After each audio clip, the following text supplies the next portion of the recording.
E esse é o governo que se auto-intitula o governo das oportunidades. Oportunidade é geração de emprego e renda. Oportunidade é trabalho. Oportunidade não é caridade. Oportunidade é permitir que o cidadão, que o homem, que a mulher amazonense possa viver, como diz a Bíblia, do suor do seu rosto, colocar o pão na sua mesa. Isso é um governo de oportunidades. Governo de oportunidades não é governo que distribui migalhas. Governo de oportunidades é governo que cria condições de infraestrutura para estimular a atividade produtiva, para gerar emprego e distribuir renda. Senhor presidente, eu ouvi com muita atenção o discurso do deputado Abdala, que sempre vai à tribuna abordando o cenário político-econômico do nosso país. E ato contínuo ao discurso do deputado Abdala Frache, busquei informações atualizadas sobre a situação da geração de postos de trabalho no estado do Amazonas. E a cada índice oficial que você procura e que é publicado, deputado Abdala, o discurso oficial do governo é desmoralizado. Tanto do governo federal, como bem expôs Vossa Excelência, como também do governo do estado do Amazonas. O governo do estado do Amazonas tem intensificado na sua propaganda oficial uma saúde perfeita, desmoralizada a todo tempo pela realidade de macas, de atendimento pelos corredores, de falta de remédios, de precariedade no sistema de saúde pública do estado do Amazonas. O governo do estado do Amazonas vem propagandeando um belo modelo de educação pública, desmoralizado a publicação dos índices oficiais do nosso país. Segundo o censo de 2010, nós temos a 6ª pior educação pública do país. Essa é a herança de quem governou o Amazonas nos 8 anos que antecederam 2010, gastando muito com propaganda para dizer que investia em educação.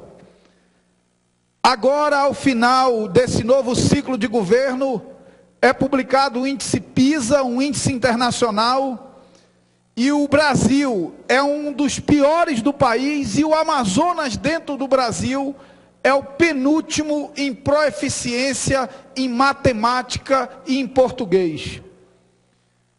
Agora, o governo faz uma bela propaganda se auto-anunciando como o governo das oportunidades.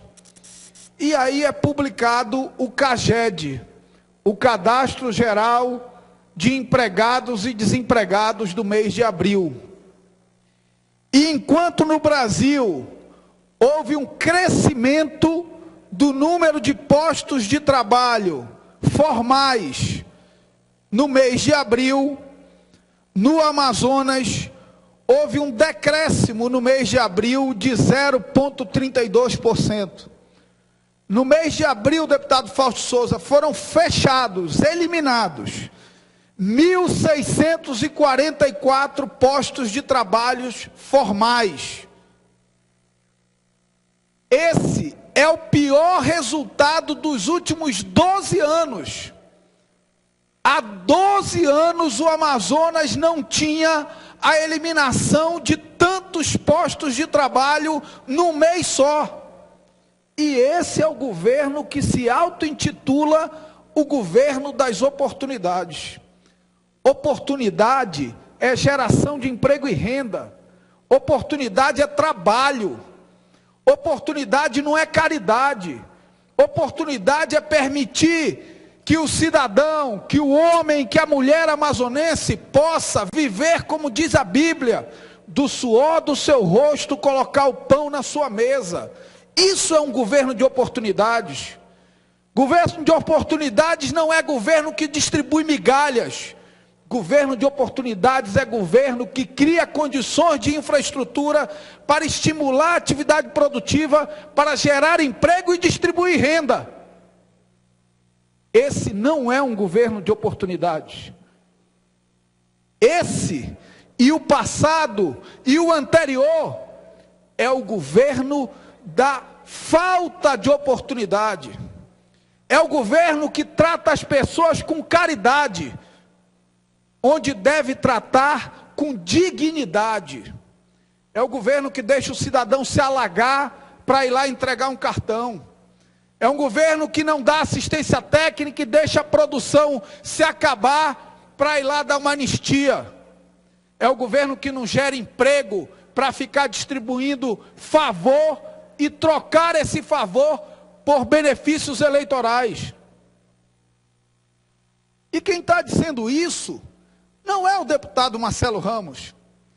Quem desmoraliza o discurso oficial do governo e quem desmoraliza a propaganda oficial do ex e do anterior governadores do estado do Amazonas não é o deputado Marcelo Ramos. Porque quem diz que o Amazonas é o 4º estado da federação com maior número de miseráveis, apesar de ser o 4º PIB da federação, é o IBGE através do censo 2010. Quem diz que o Amazonas é o 4º estado com maior número de mortalidade na infância, não é o deputado Marcelo Ramos, é o censo do IBGE de 2010. Quem diz que o Amazonas não tem a infraestrutura necessária para estimular a atividade produtiva, quem diz que o governo errou nas suas prioridades, que um estado que não tem um porto público decente, que não tem uma ligação rodoviária com o resto do país, um estado que tem uma das piores educação, que tem uma das piores saúde do país, não pode se dar ao luxo de enfiar 700 milhões de reais numa arena, que vai virar um elefante branco um dia depois da Copa do Mundo. E na propaganda oficial é o estado das oportunidades. Eu ouço o deputado Luiz Castro antes de concluir, até porque avancei no tempo aqui, deputado. Não, mas o tempo é seu. Quero fazer um breve à parte, parabenizá-lo pelo debate, pelo discurso, pelo brilhantismo. E os argumentos são fortes, são fáticos. E contra fatos não há argumentos outros do que não reconhecê-los e buscar corrigir os erros. Só que, deputado Marcelo Ramos, como muito bem Vossa Excelência absorve, nós temos o mesmo sistema de governança desde o governador Gilberto Mestrinho. Nós nunca tivemos uma mudança real no modelo de organização e de gestão do nosso Estado. É uma continuidade, é a mesmice, a mesma coisa. A sociedade não teve a oportunidade de viver um modelo diferente. E esse modelo se esgotou.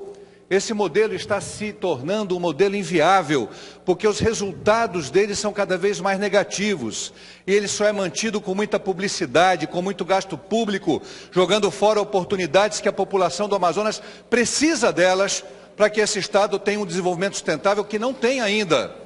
E que depende única e exclusivamente da galinha dos ovos de ouro, que é a Zona Franca de Manaus, o polo industrial. Mas que este modelo do polo industrial não foi bem coordenado e não foi bem utilizado para garantir distribuição de renda. Os municípios do interior do Amazonas são mais pobres do que os municípios do interior do Acre, do que os municípios do interior de Rondônia. Como se explica que com tanta riqueza haja tanta pobreza, tanta miséria, tanta falta de perspectiva, inclusive para a juventude dos bairros pobres de Manaus e dos municípios do interior? Portanto, eu quero reconhecer a importância do seu pronunciamento e dizer que nós precisamos fazer essa reflexão. O Amazonas precisa de mudanças profundas, verdadeiras, de um novo modelo de gestão participativo, transparente, para que esse Estado efetive o potencial que ele tem de ser grande, de verdade, não apenas no mapa, não apenas na aparência. Obrigado. Obrigado, deputado Luiz Castro. Eu acato a parte de Vossa Excelência e concluo esse discurso dizendo que os dados de abril, deputado Orlando Cidade, não são dados isolados, eles são uma tendência. Em abril nós tivemos o maior número de eliminação de postos de trabalho dos últimos 12 anos.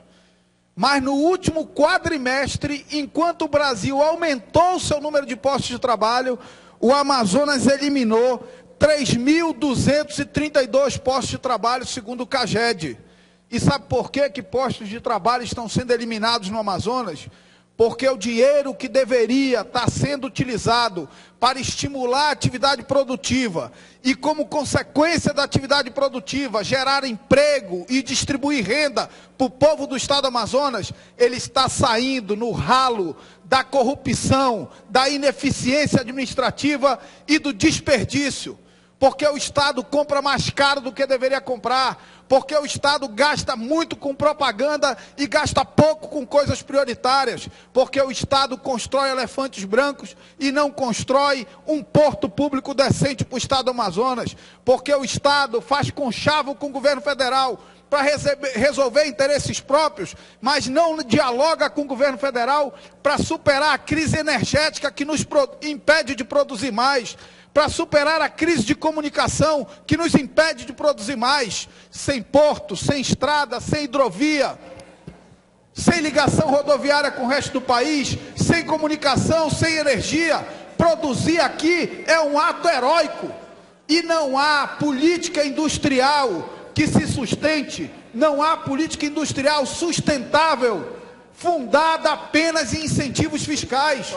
Tiveram 47 anos de riqueza gerada pela Zona Franca para criar a infraestrutura necessária para que nós fôssemos competitivos, mesmo no ambiente de redução dos incentivos fiscais. E nós continuamos absolutamente dependentes, a cada 10, a cada 20, a cada 30 anos, tendo que choramingar para o país. Choramingar para o país a produção da Zona Franca, porque não tivemos governadores com competência para fazer o dever de casa. E fazer o dever de casa é criar a infraestrutura necessária para que o nosso Estado seja competitivo nesse mundo globalizado, com porto, com estrada, com energia, com hidrovia, com comunicação, e não com mentira, com propaganda, com corrupção, com ineficiência, que é o que tem feito até agora e levado o nosso Estado para um Estado que tem um orçamento de 15 bilhões de reais, para um Estado que tem um dos maiores PIBs do país, e que, por outro lado, tem um povo miserável e serviços públicos precários. Não é admissível que 640 mil amazonenses vivam abaixo da linha da pobreza, enquanto alguns poucos vivem de forma milionária. Não de forma milionária por trabalho, mas de forma milionária por corrupção, por desvio, por ineficiência. Nós precisamos enfrentar isso, sob risco de vermos cada vez mais a precarização dos serviços públicos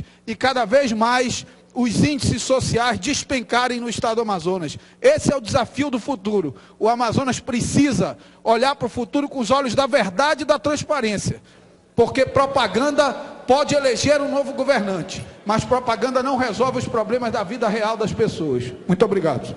Próximo orador inscrito, deputado Wilson.